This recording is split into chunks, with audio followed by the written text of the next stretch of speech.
discípulos de Cristo que al reino de los cielos le dieron su lealtad. Siervos que ante él se postran. Bien, mis hermanos, y todos ustedes sean bienvenidos en esta mañana. Vamos a estudiar juntos la palabra del Señor y vamos a orar a Dios que Él sea hablando a nuestra vida y hablando a nuestro corazón. Oremos a Dios y inclinemos nuestro rostro. Padre glorioso que estás en el cielo, por el infinito y glorioso nombre de Jesucristo, tu Hijo amado, solo en su santo nombre y en su bendito nombre es que nosotros podemos presentarnos en esta mañana. De tal manera, mi Señor, que solo tus palabras pueden avivar el corazón, la vida, que está como un desierto. Solo tú, Padre, puedes saciar de agua viva por medio de tu Hijo Jesucristo. Solo tú, Padre, por medio de tu santo y glorioso Espíritu, puedes convencernos de nuestro pecado. Solo tú, Padre, puedes mostrarnos la senda de tu justicia. Padre, es por tu palabra que fueron creados los cielos y la tierra. Pero ahora esa misma palabra será expuesta, porque solo por tu palabra los muertos pueden venir a vida.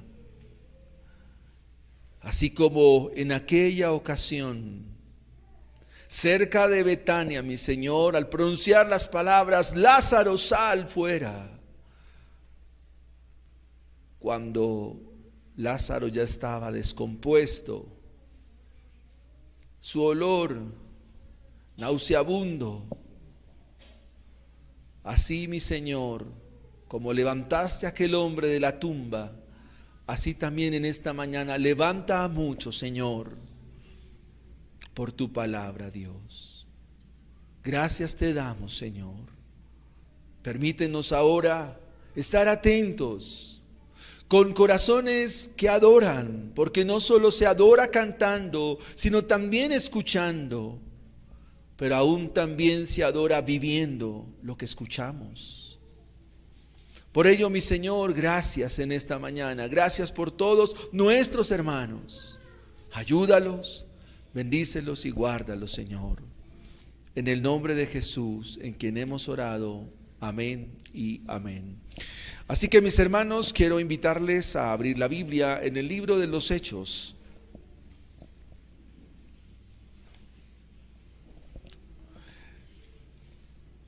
Hechos capítulo 2.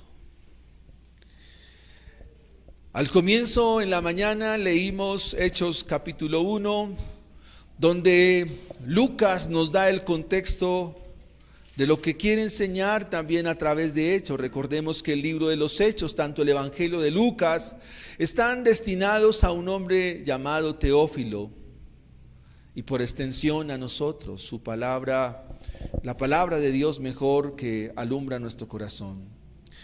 Hoy comenzamos las marcas de una iglesia saludable, una iglesia que está en camino de avanzar el reino de los cielos. Y así es como comienza el libro de los Hechos. Hechos capítulo 1, versículos 1 en adelante, dice que en el primer tratado, ese primer tratado es el Evangelio de Lucas, dice: oh Teófilo, hablé acerca de todas las cosas que Jesús comenzó a hacer y a enseñar.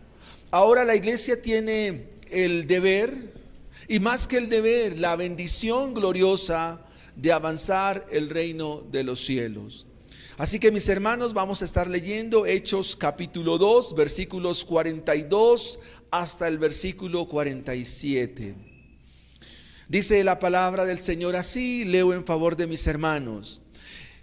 Y perseveraban en la doctrina de los apóstoles, en la comunión unos con otros, en el partimiento del pan y en las oraciones. Y sobrevino todo temor a toda persona, y muchas maravillas y señales eran hechas por los apóstoles.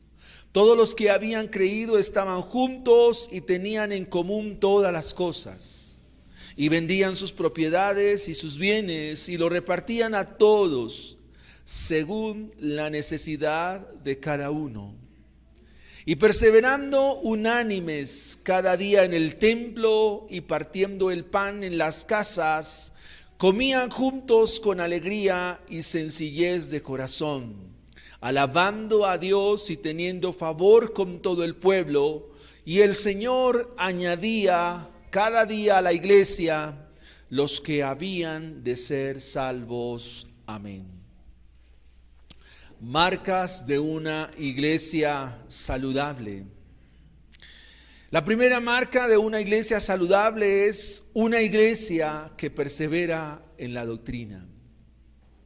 Una iglesia que persevera en la doctrina. La vida cristiana es una vida de perseverancia. La vida cristiana es una vida de obediencia. Pero también la vida cristiana es una vida de confianza en Dios. La iglesia y el mundo necesitan de esta clase de personas. Es decir, que el mundo necesita de personas que perseveran, personas que obedecen y personas que confían plenamente en Dios. Un predicador y escritor, John Piper, escribe un libro que se llama Raíces de la Perseverancia, en una serie que tienen allá en los Estados Unidos, y la serie se llama Los cisnes no guardan silencio. Es un libro que se lo recomiendo. Y en este libro John Piper destaca la vida de 3 hombres que perseveraron y se mantuvieron firmes para la gloria de Dios. Piper presenta el ejemplo de estos 3 hombres del pasado. Uno de ellos se llama John Newton. Y John Newton escribe pues el himno de los más famosos en la historia del cristianismo. John Newton fue un extraficante de esclavos que fue transformado por Dios, célebre por sus cartas pastorales e himnos y por su perseverancia. Otro hombre que se mantuvo y que lo presenta este libro como ejemplo es Charles Simeón, un predicador del siglo XVIII que se mantuvo por más de 50 años en el ministerio, en medio de una Inglaterra que se oponía a la enseñanza del Evangelio, en medio de una Inglaterra que se oponía a todo lo que era y tenía que ver con Dios. Se mantuvo Charles Simeón predicando. Y otro ejemplo que nos presenta el libro es William Wilberforce, quien luchó durante décadas contra la esclavitud en el Reino Unido y se mantuvo sin rendirse ante las más terribles adversidades.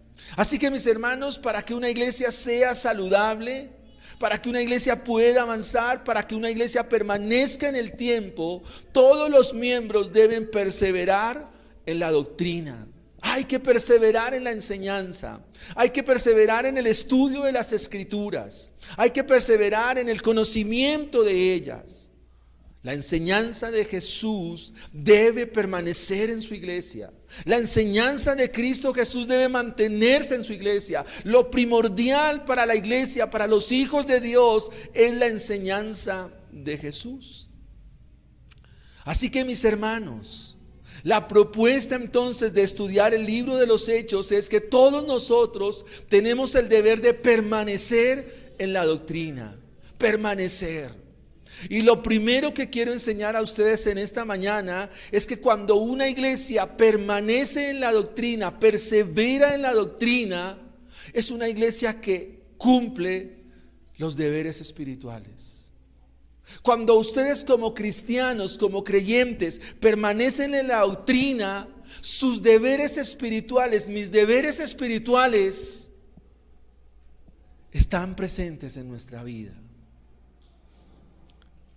Estos 3,000 que habían creído, porque ese es el contexto, estos 3,000 y algo más de personas que habían venido al día de Pentecostés y que ahora son salvos por la gracia de Dios, que se bautizan y confiesan a Cristo como su Señor y como Salvador, ahora perseveran en medio de un mundo hostil. El mundo en el cual están presentes ahora estos nuevos creyentes es el Imperio Romano. Y estos van a perseverar en medio de toda dificultad. Más adelante vamos a ver que ellos van a ser esparcidos, que van a ser quemados, que van a ser llevados a la muerte, al martirio por testificar de Cristo Jesús. Pero aún así perseveran. Perseveran. Estos que se nos muestran aquí exaltan a Dios, exaltan a Cristo. Y por consecuencia viven en los deberes espirituales que nos muestra Lucas en el versículo 42. Veamos los deberes espirituales que nos presenta este primer punto. La iglesia que persevera en la doctrina vive en sus deberes espirituales. El versículo 42 nos muestra un deber espiritual de todos nosotros: perseverar en la doctrina. Hechos capítulo 8, versículo 31, Juan 8:31 nos dice que el Señor Jesucristo, hablando a sus discípulos, les dijo estas palabras: si ustedes permanecen en mi palabra, son verdaderamente mis discípulos. Si ustedes permanecen en mi palabra, ustedes son verdaderamente mis discípulos. La pregunta entonces es: ¿por qué no perseveramos? ¿Por qué nos cuesta leer la Biblia? ¿Por qué nos cuesta estudiar? Aquí la palabra permanecer o perseverar son sinónimos. Perseverar o permanecer aquí significa anhelar, ser diligente, ser constante, ejercitarse en este insumo como un deber espiritual. Ustedes, mis hermanos, y yo tenemos el deber de perseverar en la doctrina, perseverar en la enseñanza. El Señor dice: las palabras que os he hablado son espíritu y son vida. Y una vez más, preguntémonos: ¿por qué no perseveramos? Y la respuesta es muy sencilla, hermanos. Nosotros no perseveramos porque el corazón, por naturaleza pecaminosa, no gusta de las cosas de Dios. Su corazón, por naturaleza, odia a Dios. Primera a los Corintios capítulo 2 versículo 14, Pablo, hablando a los corintios, le dice: el hombre natural no puede percibir las cosas del Espíritu porque le son locura. Para poder gustar de las cosas de Dios, para poder gustar del Evangelio, para poder perseverar en la doctrina, se requiere que Dios haya transformado nuestra vida, que Dios haya mudado nuestra vida.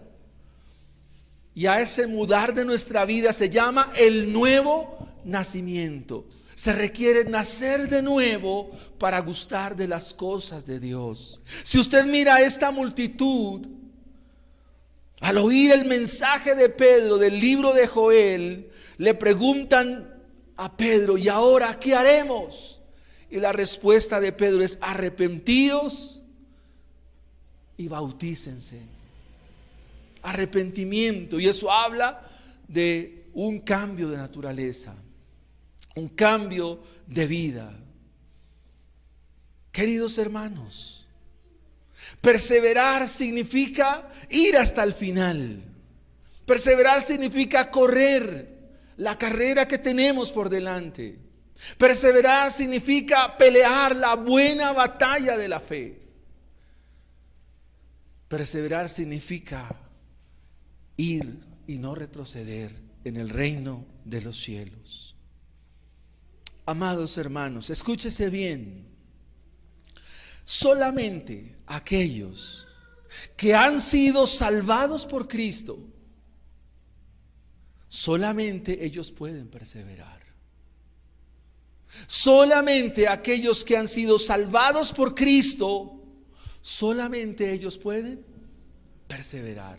Y el texto nos lo muestra de una manera clara. Los que habían creído, los que recibieron la palabra, dice el versículo 41, fueron bautizados y se añadieron aquel día como 3,000 personas. Añadir significa que Dios trae a su iglesia, a la comunidad de los salvos, más personas, 3,000 personas, dice el texto. Pregúntate en esta mañana, ¿por qué no perseveras en las cosas de Dios? ¿Eres salvo? ¿Eres salva? ¿Usted realmente es una hija de Dios, un hijo de Dios?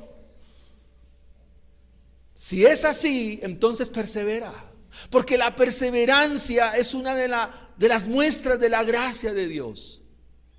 Se conoce como la perseverancia de los santos. Y la perseverancia se da en nuestra vida porque es Cristo mismo quien persevera en nosotros. Es Cristo mismo quien nos avanza. Así que perseverar en la doctrina significa perseverar en la enseñanza de Cristo. Y ustedes pudieran decir, bueno, ¿y para qué perseverar en la enseñanza de Cristo? Por una sencilla razón. Ni siquiera es para enseñar a otros. Perseverar en la enseñanza de Cristo significa para vivir lo que Cristo nos enseñó. Para vivir lo que Cristo nos mostró el camino. Porque viviendo, entonces los demás verán que el evangelio sí es poder de Dios para salvación a todo aquel que cree. Porque viviendo es como el evangelio se hace patente a una sociedad corrupta, a un mundo lleno de pecado y lleno de maldad. Y porque viviendo entonces nosotros somos la sal del mundo, la luz del mundo y la sal de la tierra. Es viviendo el evangelio, es viviendo la enseñanza. Tus hijos, tu familia, tus amigos necesitan ver que realmente has creído. Esta multitud va a impactar el mundo del primer siglo y lo va a impactar porque viven en la enseñanza de Jesús, porque perseveran en la enseñanza de Jesús.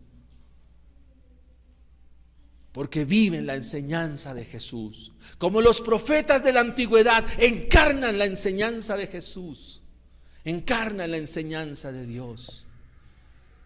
Necesitamos hacer más y hablar menos. Ustedes y yo somos la Biblia que el mundo va a leer.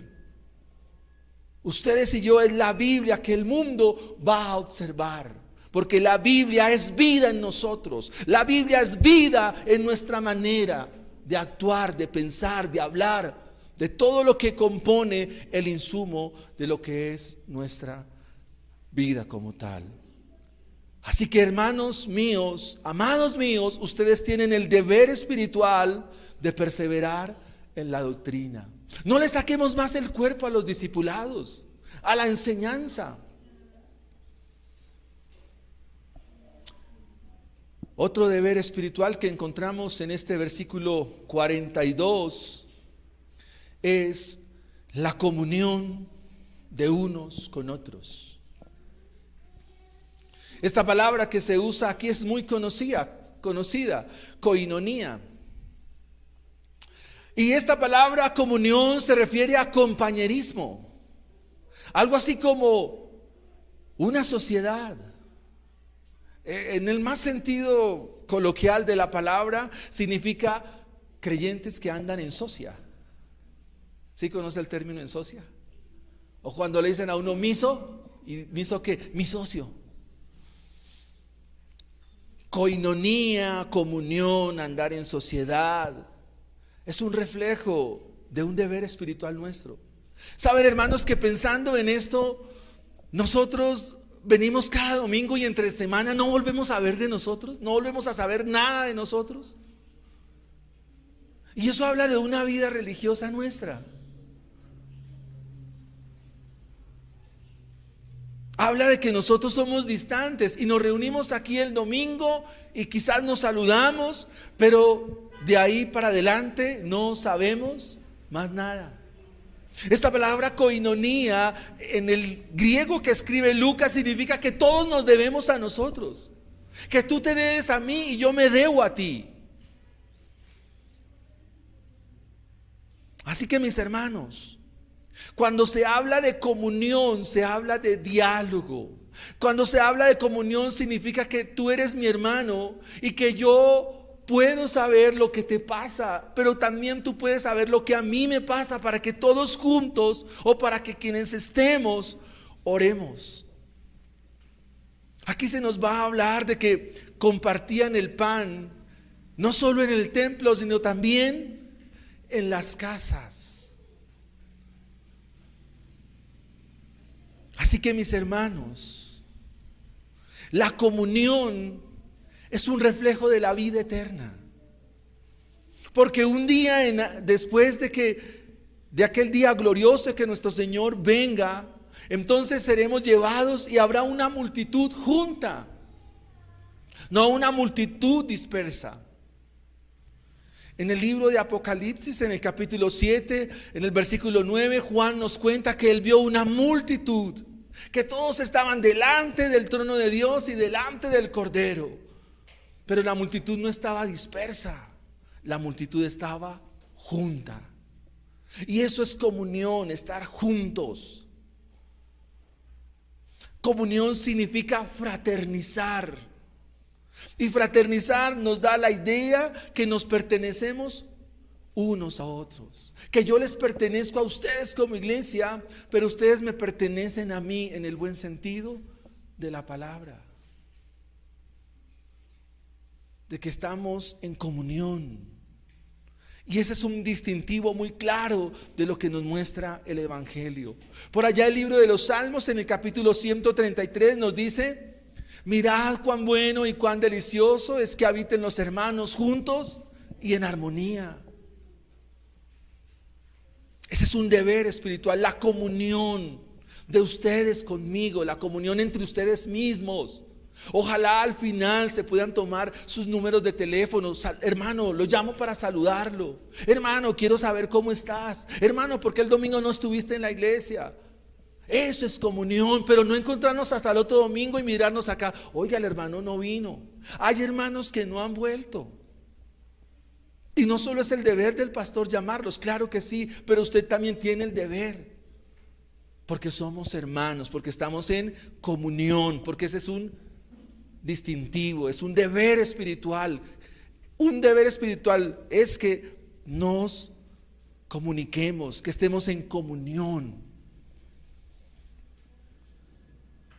Ahora, ¿por qué no hay comunión entre nosotros? Porque nuestros corazones siguen siendo egoístas, mezquinos, seguimos siendo individualistas, queremos ser el centro. Queremos que nos atiendan, pero no es así. Claro, están para que te atiendan, pero también tú para atender a otros. Así que mis hermanos, ese es un deber espiritual. Y aquí hay otro deber espiritual que nos muestra el versículo 42 y es: partían el pan. Aquí se dice partir el pan, o el pan en el contexto de las escrituras significa todo lo que tiene que ver con la comida que se pone sobre nuestras mesas. Ilustra el pan, la comida. Aquí en realidad significa que compartían los alimentos, y dentro de estos alimentos, obviamente, la cena del Señor, dicen algunos comentaristas. Así que los deberes espirituales se van a centrar en perseverar en la doctrina, la comunión unos con otros y el partimiento del pan. Acá en la iglesia tenemos algo que se llama la canasta de amor. Usted ya sabe qué es la canasta de amor, pero yo quiero llamarle hoy la canasta del desamor. Porque imposible que de todo el mercado que nosotros hacemos no le quede una panela para alguien que lo necesite. Imposible que la canasta del mercado no le quede una libra de lentejas. Imposible que la canasta del mercado a usted no le quede una libra de carne. Es una exageración. ¿No creen ustedes que somos tan egoístas, hermanos? Esta iglesia se distinguía por compartir el pan. Esa es una aplicación. Pero otra aplicación es que cuando los hermanos se visitaban unos a otros, allá también compartían el pan. Hermanos, tenemos que trabajar por ello, porque eso va a hacer que la iglesia sea más unida. Ese es un deber espiritual, compartir. Quiero decirles, hermanos, las puertas de mi casa están abiertas para ustedes, vayan. Y de lo que Dios nos provea, de eso les compartiremos. Tengan la plena seguridad que así va a ser. Vayan. Mi casa está abierta para ustedes. Pero espero que también su casa esté abierta para los hermanos. Yo ya los conozco, yo ya sé dónde viven ustedes y ya los he ido a visitar muchas veces. Pero ahora usted vaya y visite a los hermanos, vaya, saque el rato, hágalo, hermanos. No sea egoísta, no sea mezquino, no sea individualista. Vaya, comparta, vaya, ore por ellos, abra las puertas de su casa. Recuerde que todos nos debemos unos a otros. Una iglesia que persevera en sus deberes espirituales. Veamos en segunda instancia que cuando una iglesia persevera en la doctrina, es una iglesia con carácter espiritual. El carácter es lo que se forma en nuestra vida, la impronta. Es como cuando un escultor toma un cincel y toma un martillo y comienza a esculpir y comienza a darle forma a esa roca, a ese mármol. Eso es carácter. Y el carácter que evidencia esta iglesia que persevera en la doctrina, nos va a decir en el versículo 43, dice, y sobrevino temor a toda persona. Eso significa, sobrevino temor a todo el mundo, por lo menos los que estaban en Jerusalén. Amados hermanos, cuando vemos el temor, significa que Dios ha visitado a su pueblo. Porque aquí la palabra temor significa respeto. Aquí la palabra temor significa reverencia.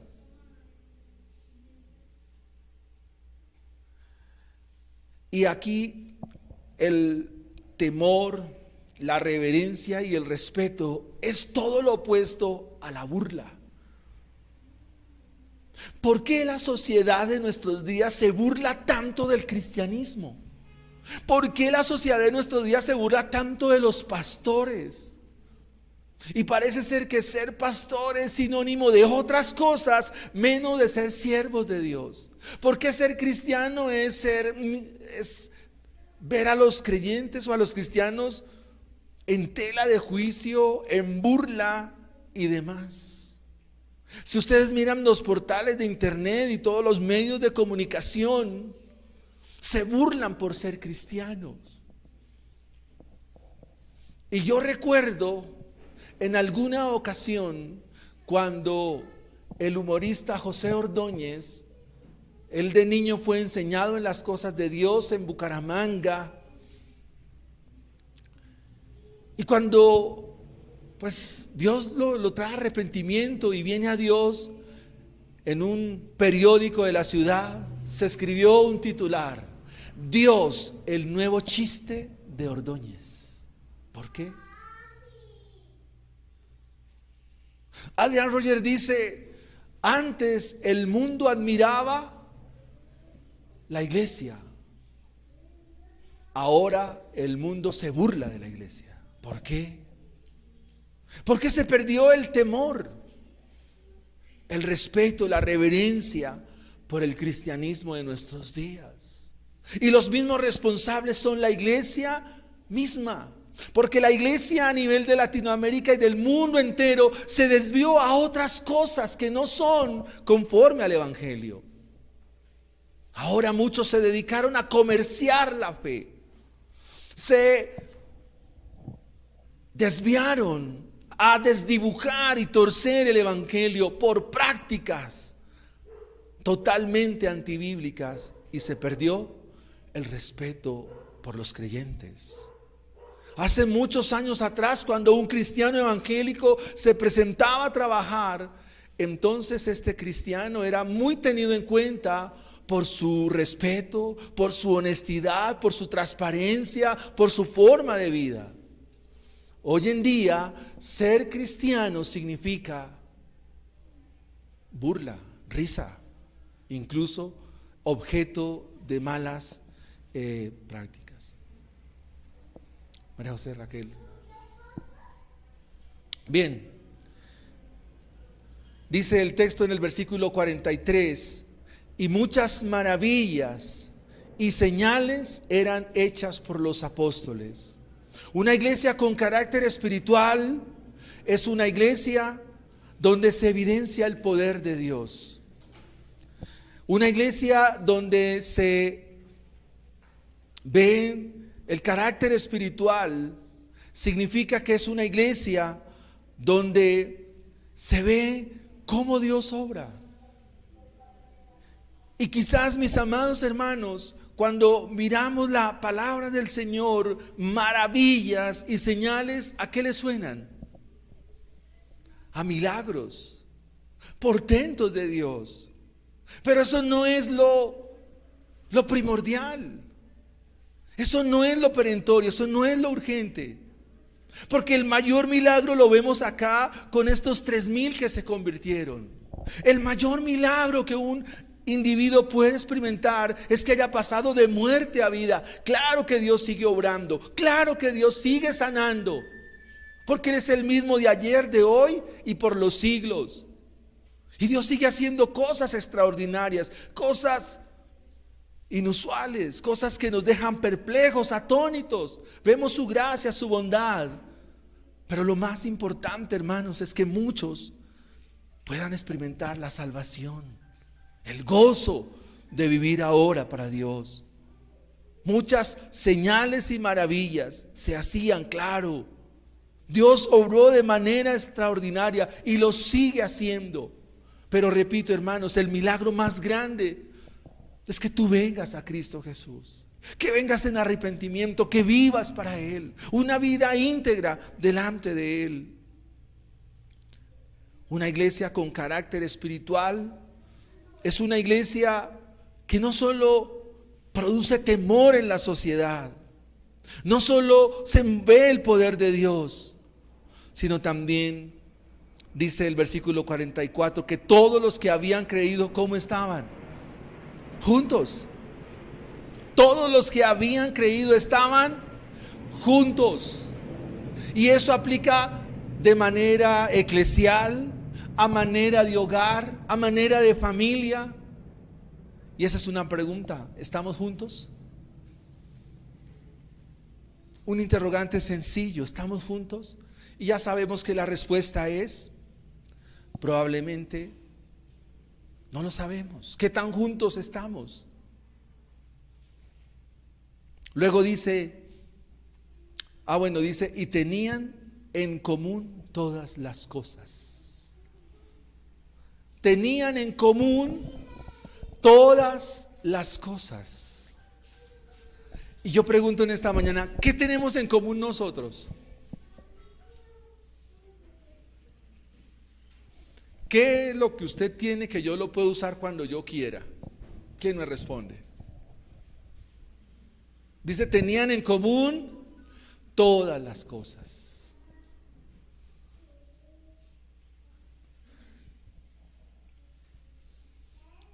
¿Qué es suyo que también puede ser mío? ¿O qué es mío que usted puede ser, que puede ser suyo? ¿Qué quiere llevarse? ¿Qué quiere que le preste? Que usted se lo quiere quedar.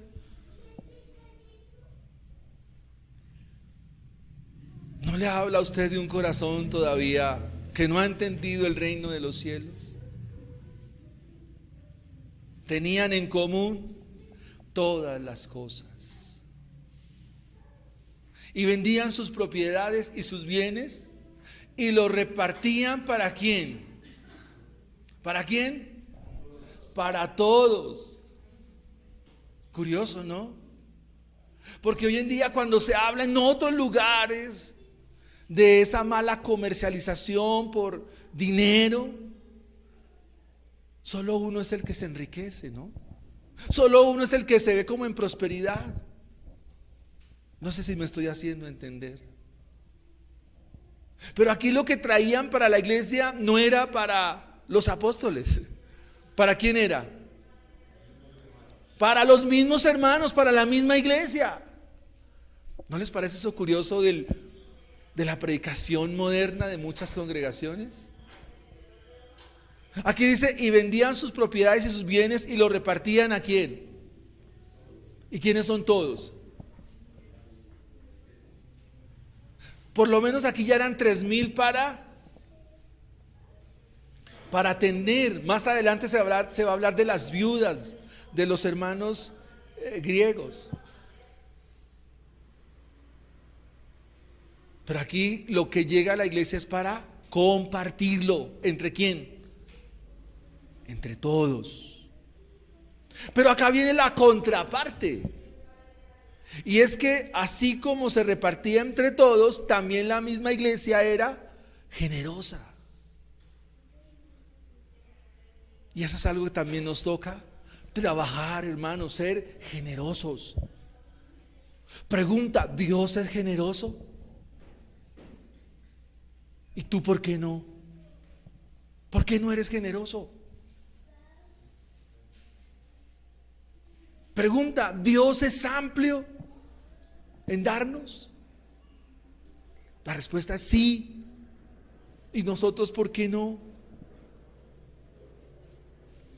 Y repartían a todos según las necesidades de cada uno. Eso habla de una iglesia con carácter. Una iglesia generosa, una iglesia que trabajan todos para atender las necesidades. Y no solo necesidades de carácter de mercados, situaciones médicas. No, las necesidades no solo son en esa área. Hay consejos para dar. Hay orientaciones por dar. Hay sabiduría que dar. Mi madre dice, un consejo a tiempo vale mucho. ¿Y qué más que dar el consejo de la palabra de Dios cuando alguien lo requiere? Y otra vez el versículo 42 nos habla de perseverar, unánimes. O sea, es una iglesia que está junta, perseverando, unánimes, juntos, cada día. ¿En dónde? En el templo, pero también partiendo el pan en las casas.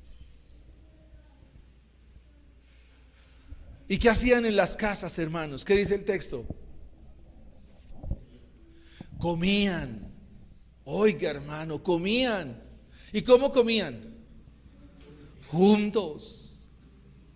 ¿Saben por qué los fariseos, los escribas y todos los que se opusieron al Señor, de qué fue una de las cosas por las cuales recriminaron al Señor? Es que este come ¿con quién? ¿Con quién comía? Con pecadores, con publicanos. ¿Y qué hacía mientras comía? ¿Ustedes creen que el Señor iba a perder el tiempo? ¿Qué hacía el Señor mientras comía con publicanos? Mientras comía con bueno, algunos también, con prostitutas, con ladrones. ¿Qué hacía mientras se comía? Les compartía del reino. Y una de las esencias del reino es comer, hermanos. Hermanos, miren, cuando nosotros leemos la Biblia y la estudiamos, nos damos cuenta que en la eternidad también habrá que hermanos, nosotros hemos creído que una vez resucitemos de entre los muertos no hay que comer, pero yo les quiero decir que sí. ¿Usted ha leído la Biblia? se va a comer. Y algunos usamos una frase como cuerpo glorioso. A veces nosotros traemos cosas que ni siquiera la Biblia dice. ¿De dónde sacamos eso? Que somos cuerpo glorioso.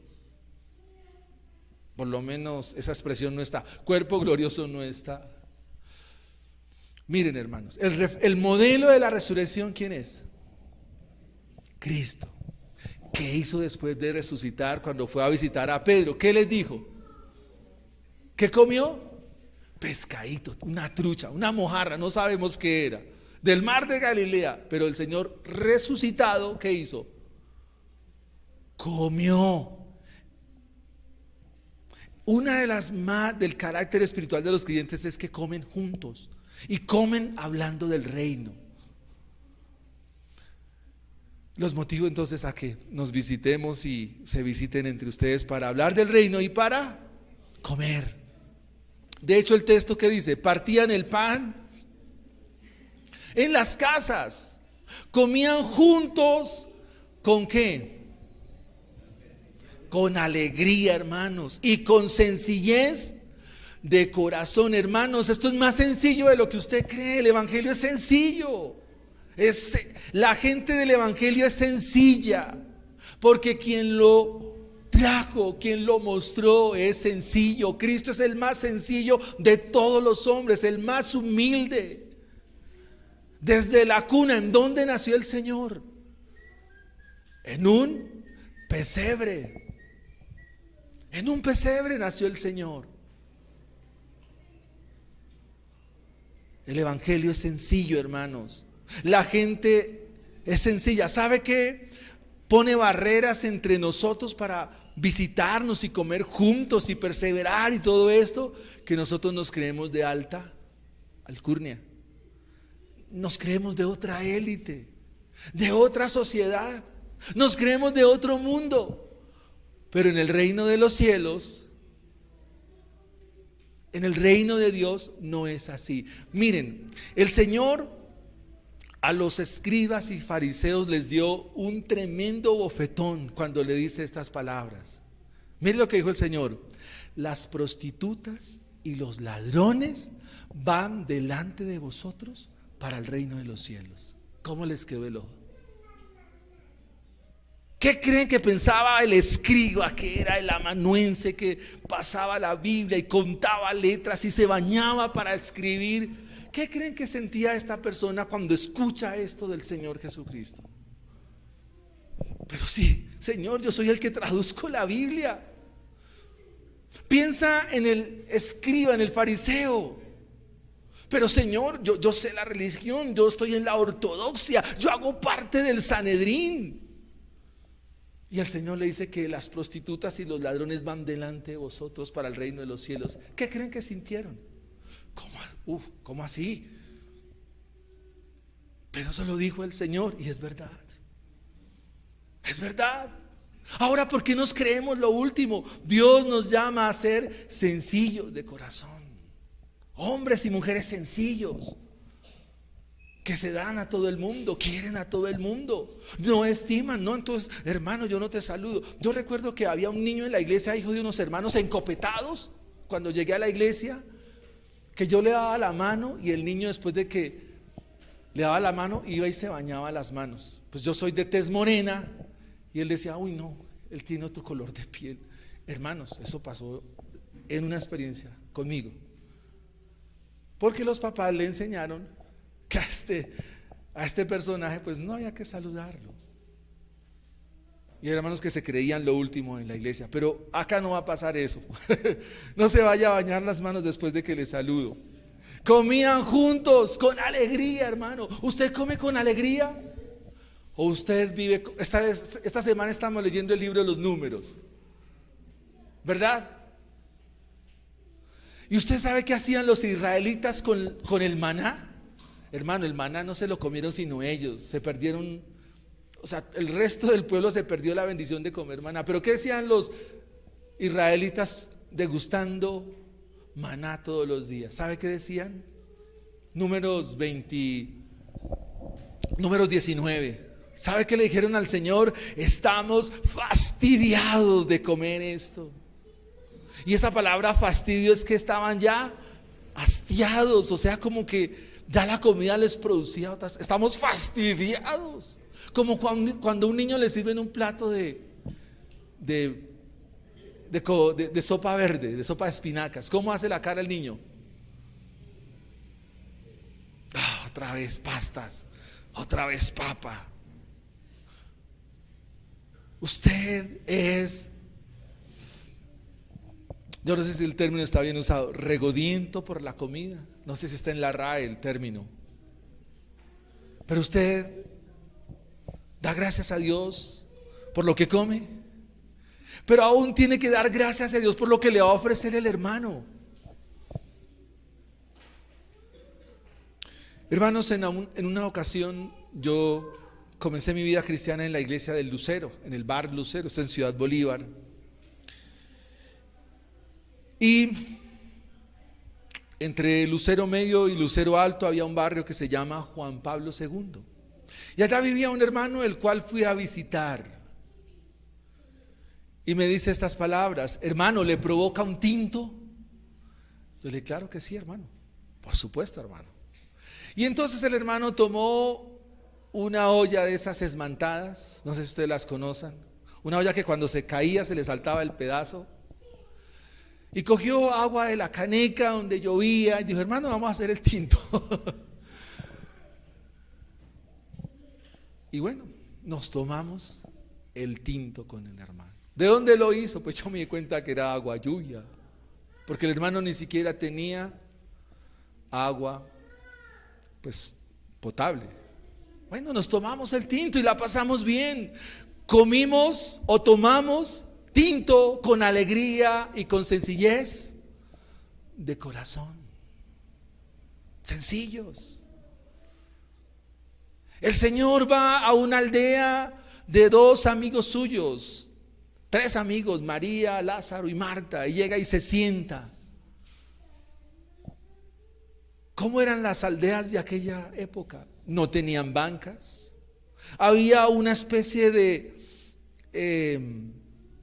tronco de madera y todos se sentaban en el piso a comer alrededor de la comida. ¿Se sentaban en dónde? En el piso. En cierta ocasión el Señor dijo, miren, las aves de los cielos tienen nido y las zorras tienen guarida, pero el Hijo del Hombre no tiene dónde recostar la cabeza. Y entonces nosotros, ¿por qué creemos tener o querer ansiar cosas que ni siquiera el Señor dijo? Cuando iba en la barca, ¿cuál era su almohada? En Marcos. Iba allá en la popa y en la popa solo hay una tabla. Ahí recostó el Señor su cabeza. ¿Por qué? Porque el Señor es sencillo y sus hijos también sencillos de corazón. Sencillos. Comen con alegría y sobrevino temor a toda persona y la gloria de Dios se veía. Las maravillas de Dios se veía. Y veamos en tercera instancia que cuando una iglesia persevera en la doctrina, de la iglesia se desprenden resultados que avanzan el reino. Resultados que avanzan el reino. Y el primer resultado de una iglesia que persevera en la doctrina es una iglesia que alaba a Dios y lo alaba por todo. Aquí la palabra alabar es doxa, que significa gloria constante. Aquí alabar significa que aunque hay dificultades, entonces es un hombre, una mujer que está alabando. O sea, la vida cristiana no estará supeditada a las situaciones de la vida, sino que es un hombre y una mujer que están ahí dando gloria a Dios, confiando en Él constantemente. Esta semana hablábamos en casa de que Moisés allá en Mashá, en Éxodo 17, entonces Moisés va delante del pueblo y el pueblo ahí quejoso, quejambroso. Moisés, tenemos sed, necesitamos agua para nuestros ganados, para nuestras mujeres, para nuestros niños. Moisés, ya llevamos mucho tiempo caminando. Moisés, póngase pilas. Y el pobre Moisés ahí, Dios mío, ¿qué voy a hacer con este pueblo? Y entonces llegaron a una pregunta que es de las más centrales en toda la Biblia. ¿Está Dios con nosotros, sí o no? Esa es la gran pregunta de ese capítulo. ¿Está Dios con nosotros, sí o no? Y el Señor le dice a Moisés: Moisés, toma tu vara y golpea la roca para que el pueblo bebiera de agua. Ahora, hermanos, a todos en ciertas épocas de nuestras vidas, ¿qué nos llega? Dificultades. Hay cosas que nos ahorcan, las deudas, por ejemplo.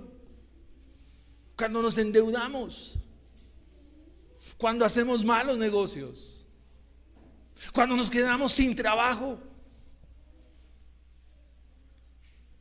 cuando vienen enfermedades que no esperábamos. ¿Qué hacer en esas situaciones, hermanos? ¿Cuál es el consejo de Dios? ¿Se va a descomponer? ¿Va a pegar el grito en el cielo? ¿Va a decir: Dios mío, pero tú estás conmigo, sí o no? ¿Qué vas a hacer? ¿O qué te dice la Biblia? Alaba a Dios, alábalo. Confía en Él, porque Él tiene cuidado de nosotros. Pero a nosotros la fe solo nos sirve para unas cosas, para otras no. Y cuando a la hora de hablar fe, y si Moisés era del mismo material de todos, era un simple mortal como los demás, era Dios quien nos estaba dirigiendo. A veces nos cargamos, a veces nos llenamos, nos fastidiamos, porque eso pasa, porque somos hombres y mujeres. ¿Por qué no arrodillarse y humillarse ante Dios y decir: Dios mío, estoy en esta situación, ayúdame? Pero también ayúdame a obedecerte, a serte fiel, Señor, ayúdame. Porque ese es el ejemplo del Hijo de Dios. En el trance más duro y más doloroso para el Señor Jesucristo, Él se hinca allá en Getsemaní y dice: Padre, la hora ha llegado, el momento ha llegado, si es posible, pasa de mí esta copa, pero no se haga mi voluntad, sino hágase la tuya. Y fue al martirio, fue a la cruz. El Hijo de Dios confió en su Padre, y aún abriendo sus brazos en la cruz del Calvario, dijo: Padre, en tus manos encomiendo mi espíritu. Y se encomendó a Él.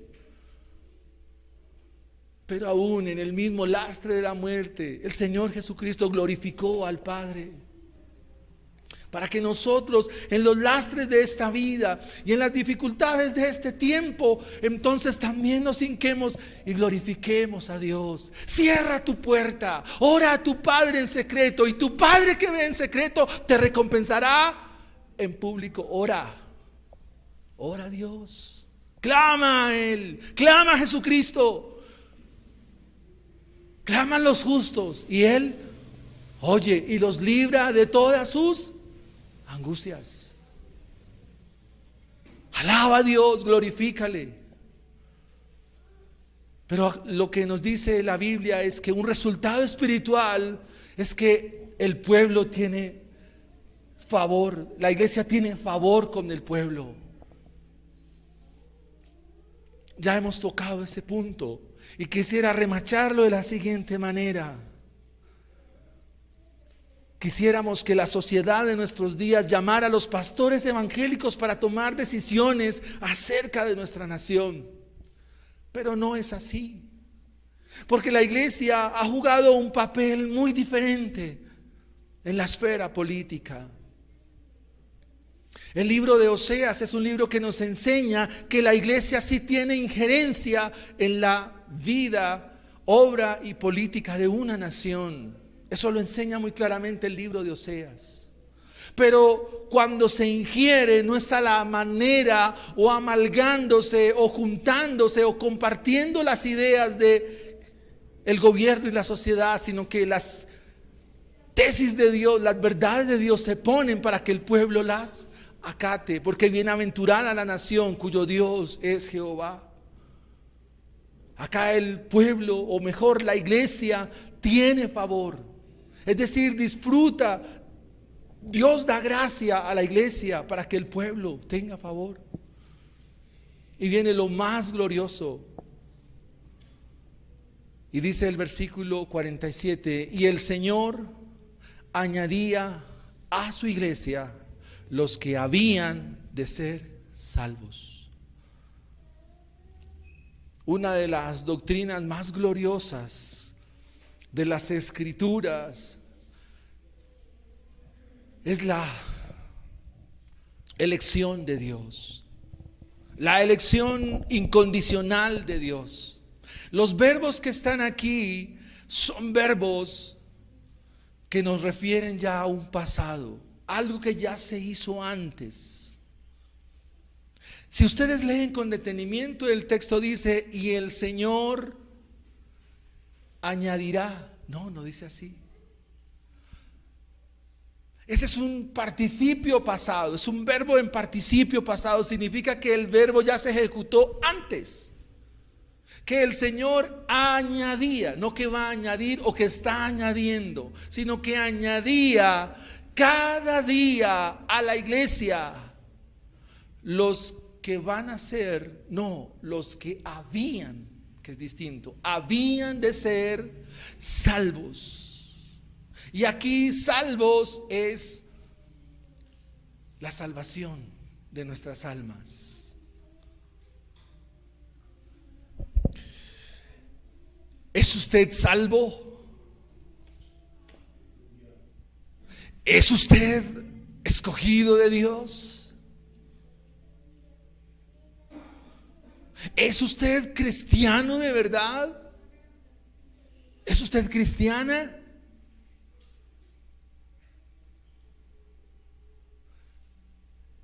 Miren, hermanos, si usted es un cristiano, debes perseverar.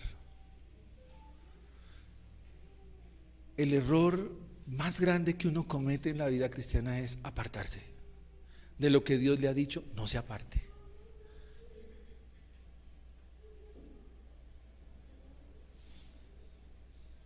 Esta semana orábamos en la historia de Sansón. Ustedes la recuerdan, ¿verdad? Sansón, hermanos, vivía su vida, voy a decirles,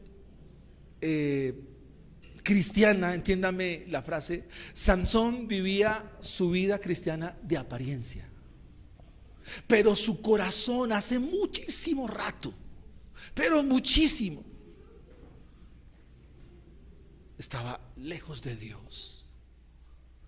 Permanecía solo cuando Dalila le comienza a inquirir para saber en dónde consistía su fuerza.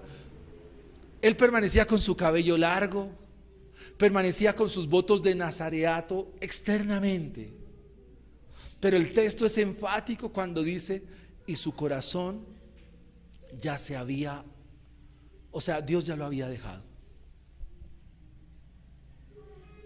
Sansón es un escogido de Dios, porque el libro de los Hechos de los Hebreos en el capítulo 11 dice que fue así. Ahí está el nombre de Sansón, como un hombre de fe. Pero no era de esa manera, no era de esa forma, porque no permaneció, porque no perseveró. Dios hoy nos amonesta, nos exhorta y nos anima a que estudiemos la Biblia, hermanos. Estudia la Biblia. Tu vida espiritual será distinta. Tendrás un carácter espiritual. Y la iglesia por ti añadirá a otros. Esa es una gran aplicación para esta mañana. Sé de carácter, hermanos. Y quiero entonces ver el brillo que nos da el Evangelio de nuestro Señor Jesucristo. Quiero que veamos la cruz del Calvario en esta mañana. Si tú no has perseverado es porque eres pecador, repito, porque tu corazón te inclina a otras cosas y eso habla de tu pecado, eso habla de la maldad que está en ti. Si has tomado decisiones equívocas es porque de eso habla tu corazón. Necesitas la cruz de Cristo, necesitas ir al Calvario en esta mañana. Si te crees, si no eres sencillo de corazón, si más bien eres, perdónenme en el término, engreído, orgulloso, vanidoso, es porque hay pecado y ese pecado solo se disipa en la cruz de Cristo. Si crees que tus cosas son tuyas, pues no, esas te las ha dado Dios.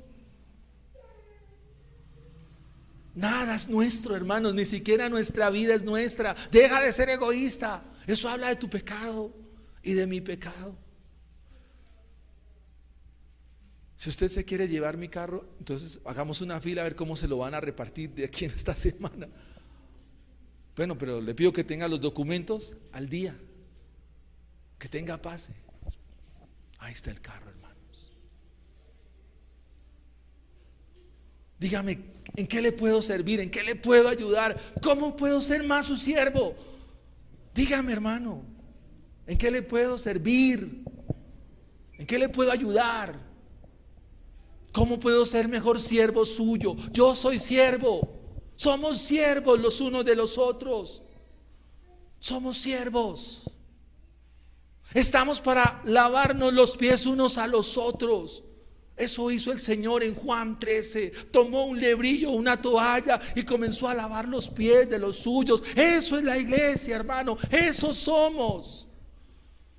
Porque en el reino de Dios es distinto, diferente al reino de este mundo, antojadizo, pecaminoso, obstinado, soberbio, arrogante. Pero si aún esas cosas están en nosotros, debemos ir a la cruz de Cristo, ir al Calvario mismo en esta mañana y rendir nuestra vida de todo nuestro corazón a nuestro Señor Jesucristo. Hay que perseverar, hay que seguir, hay que avanzar, hay que seguir estudiando, hay que seguir creciendo. Tú tienes muchas cosas por hacer en el reino de Dios. No vayas a malgastar tu vida como Sansón, donde fue burla y juguete de sus enemigos filisteos. Hay mucho por hacer, mucho por enseñar, mucho por predicar. Ánimo en esta mañana. El mismo espíritu que estuvo en Pablo y en los apóstoles está en tu corazón y está en tu vida si has creído en Cristo Jesús para salvación. Pero vamos para adelante, hermanos, vamos, hagámosle. Hay cosas por enseñar, por predicar. Hay un mundo que está perdido. Hay que tener amor por las almas, hay que tener amor por el evangelio. Y no seamos tan egoístas. Dios te va a encargar de tus cosas. Dios te va a encargar de tus problemas, tus dificultades. Ven a Él en esta mañana. Entrégale tu vida y tu corazón. Yo quisiera ponerle esto en su cabeza y quisiera coger un martillo y con una puntilla y remachárselo. Pero solo Dios puede. Dios mío, ayúdanos. Esa es nuestra oración. Este mundo es pasajero, esta vida es efímera. Los años que tenemos acá son pocos. ¿Qué es un poco de años con la eternidad, hermanos? ¿Qué es? Dígame. Vale la pena vivir para Dios, para el Señor. Y bueno, hermanos, seguramente tienes tus planes. Hazlos también, porque eso es parte de la vida. Tú tienes derecho a tener tu casa, proyectarte, salir adelante. Claro. Eso también hace parte. Nadie está diciendo que no sueñes, que no progreses, que no compres tus cosas. Claro que sí. Hazlo. Pero primeramente el reino de Dios y su justicia, y esas otras cosas vendrán por añadidura. Oremos al Señor, hermanos. ¿Quiere ponerse en pie? Y ven a Cristo Jesús. Cierra tus ojos. Padre, te damos gracias en esta mañana. Santísimo Dios de gloria. Oh Dios, ayúdanos a ser una iglesia que persevera, una iglesia que avanza, una iglesia que crece. Oh Dios, Eterno Padre, gracias te damos, Señor. Ayúdanos a ser sencillos de corazón, Dios, porque tu evangelio es sencillo. Porque tanto orgullo y tanta soberbia, tanta arrogancia, Dios.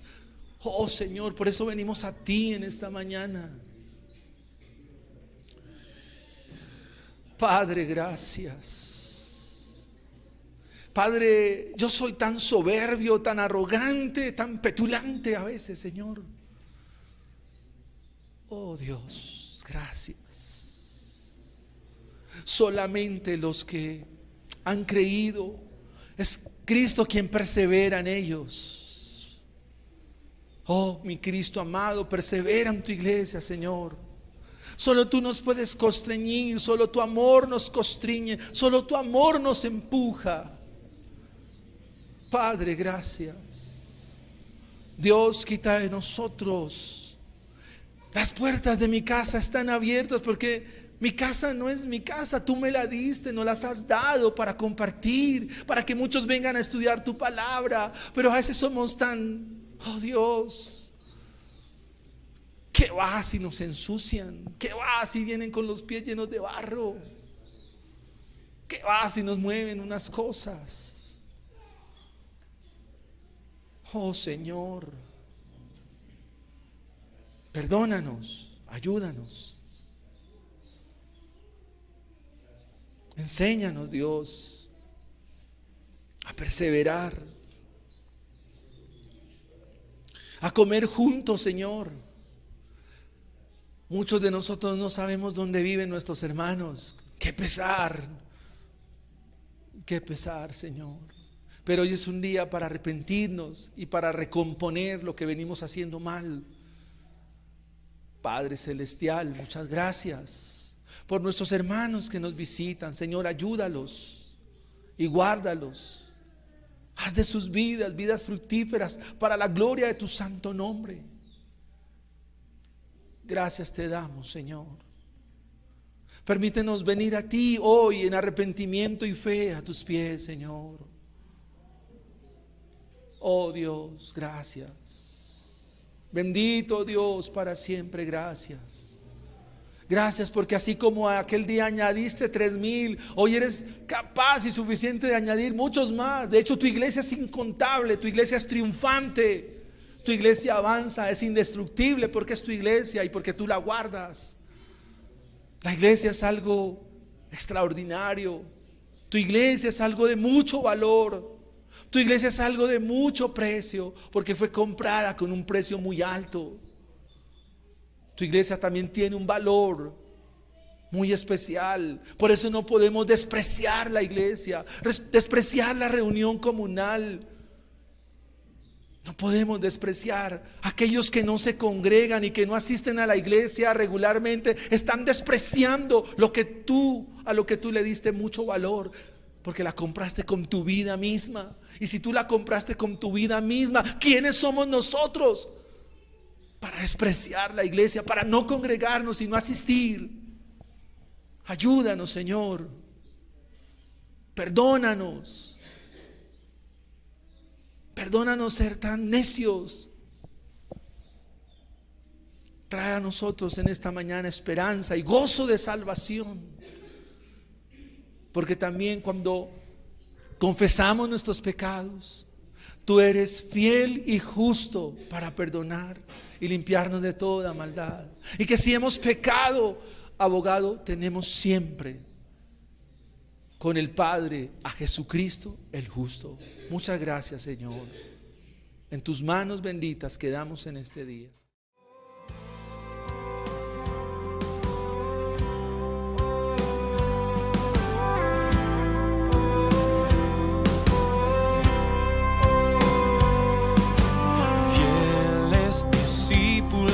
De Cristo que al reino de los cielos le dieron